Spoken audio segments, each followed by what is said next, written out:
Yeah. And then we're going to talk about like combat setup now. And I'll say combat because like people like to say shit hit the fan gun. You know what I mean? Like either you're military, law enforcement, or this is like your, if we ever need to fucking. Yeah. Okay. But here's the thing with this statement, the shit hit the fan. If the shit hits the fan, what gun are you grabbing? Yeah. I'm not grabbing a fucking pistol.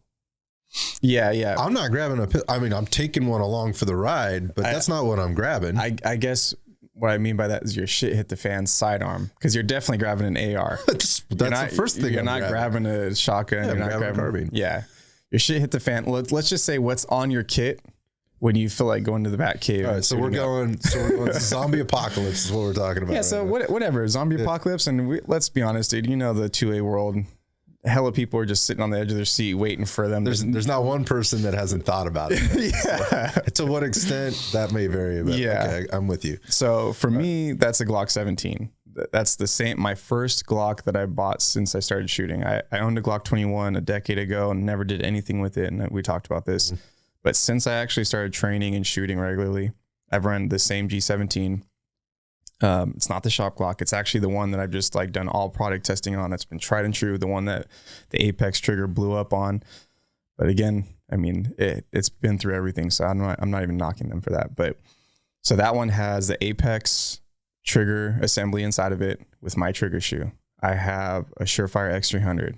That's saying something we just said there. So you went back to the Apex trigger even after it blew up. I love it. Yeah, I love it. I'm going to keep going back to it. Just a point to make that, you know, you've said that it blew up, but you also promptly went out, got another one and threw it right back in your gun. Yeah. And I've shot a lot of triggers, dude. And for me, like I haven't shot the new Timney, which is everybody's talking about that one, but I've shot a lot and the Apex is for sure my favorite. Yeah. And they all have their own issues. Yeah. So I've heard different. Just as much about the Timney triggers as anything else. So yeah. Anyhow.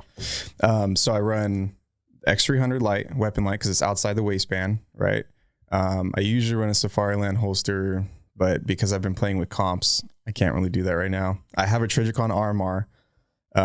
It is noticeably harder to get sight acquisition with the Trijicon RMR than it is the SRO, but the RMR, dude, like that thing is fucking bulletproof, dude. I've dropped it hella times. You can see where I've dropped it. I've racked it against doors, racked it against belts, the bottom of my shoe.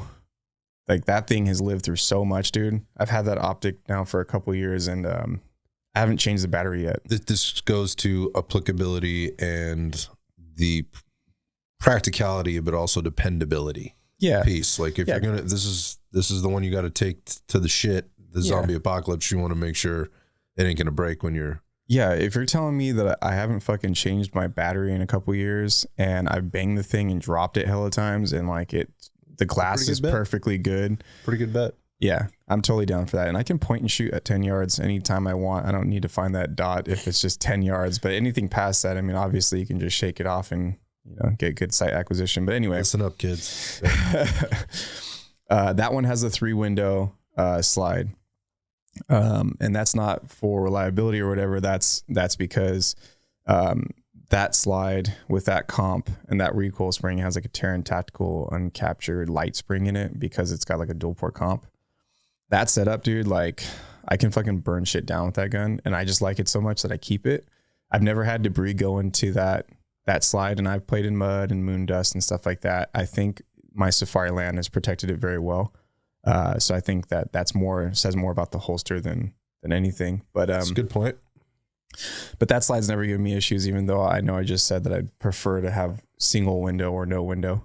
And then I have goon tape on that with the Terran Tactical full race magwell, the big ass magwell, and that thing is just, like I said, super easy to reload, right? And I carry like large base plates with that. G34 extended mag release, because it's still Glock factory, it's still reliable, it's not over the top, but it's clearly better than the stock one. G34 extended slide lock. Again, it's just a little bit of a extension. It's from the factory. I feel like I have good reliability with it. And honestly, like if this is a shit hit the fan gun, like if I didn't run through so many rounds with like that slide, that comp, that spring, and that trigger assembly, then I wouldn't even suggest shit hit the fan with that stuff. But since I personally have used this setup so much and it's worked so good, I'm just going to keep it because like, why would I fuck with it if it works so well? Like that's my best performing gun and it hasn't had reliability issues, right?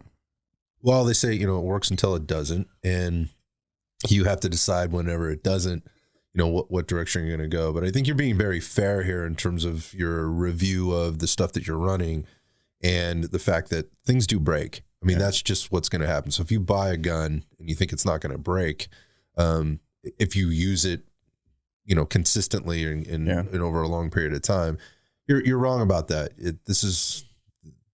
These things happen. What's interesting that I find is in this part of the conversation, what we're talking about, and those people that listen to the show know there's a lot of Glock talk on the show because that's what we can get here in California. It's very accessible. They're very reliable guns. They're very dependable guns. They're affordable guns. There's all kinds of reasons why you and I have more of those than anything else. But what I find interesting is the people that are running these things, unless if they put a bunch of bolt-on shit onto it, they tend to have a few issues, and we see this happening out on the range all the time. It's like, well, what's going on? Is that a light strike? No. Like I'm having this issue with through this comp on there, and the spring's probably not right, or whatever. I changed this ammo out. I've never had an issue, but I changed my ammo and now I'm having issues. Yeah. And they're trying to kind of diagnose or break down what's wrong with their gun. The people that are running stock guns never have these issues. No. The people that spend like $6,000 on a gun, like some of these high-end guns, we're talking, you mentioned 1911s, they're constantly having issues or bitching about it. Now, those issues might be just their own little personal issues within the gun. Maybe it's not mechanical. It might be splitting hairs because they, like we shoot with people that like, they know so much and have so much experience with these things that they're splitting hairs on a race car. Right. It's very, very minute things that they're unhappy with. And so, but every time, if you're looking at it under that kind of scrutiny and you're tweaking this dial here and you're toggling this switch over here, trying to get this perfect setup, understand then your margin for error, your margin for something to not feel right or go wrong or whatever also goes up. Yeah. Right. Like you're going to probably have issues. So, again, it's just interesting what I see people coming out with these really high end, expensive guns. They seem to be having more issues after they fuck with them, to try to make them this much faster or this much lighter or, whatever, than people out there on the range just shooting their basic shit. And by the way, they're not necessarily better shooters, which is a whole other topic, right? Yeah. They look cool, right?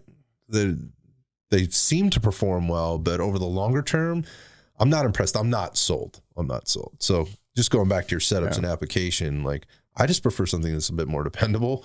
And I know when I pull it out of the holster, it's going to work the way I know it's supposed to work. Yeah.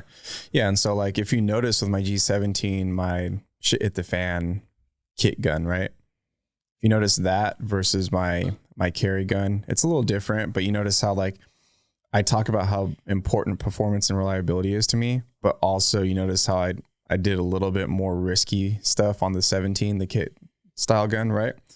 That seems to be the case with everybody that I'm finding, like with every gun, like not just like their shit hit the fan gun. Like people are doing this with their carry guns, and it's kind of alarming to me because look, I know I make firearm like accessories and stuff like that, and I'm trying to make better products, not just for more enjoyable stuff, but just to make the gun like a better gun. So I know I'm going to sell it to people and they're going to do whatever they do with it. I can't control what people do with my shit. Right. But with that being said, I have seen people where I'm like, I don't think you should be, like applying, let's say like my trigger on your only carry gun. And I think I've told you this kind of thing before. I've had a couple people tell me that all they have is a G19. Like, I really want your trigger. Yeah.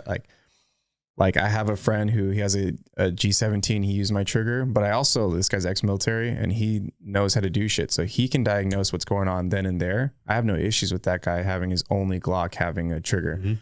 But, you have a couple people who they have, less than a year's shooting experience every so many months. I don't want them running my trigger because I don't want them. Not that I've personally had any reliability issues with my trigger or anything like that. I don't want them to have to think about what could and couldn't be going wrong with their gun because maybe their pad placement on their index finger isn't perfect for the trigger safety because maybe they have short fingers. And I've never ran into that issue, but I don't have short fucking fingers. Right. You know what I mean? So like we get into this gray area now where like my kit gun, that's the gun I started all this with. and that's the one that's got the most experimenting on it. And that's just the setup I like. Now, if you notice, like I said, my preferred carry gun is a G45 with just an optic. That's it.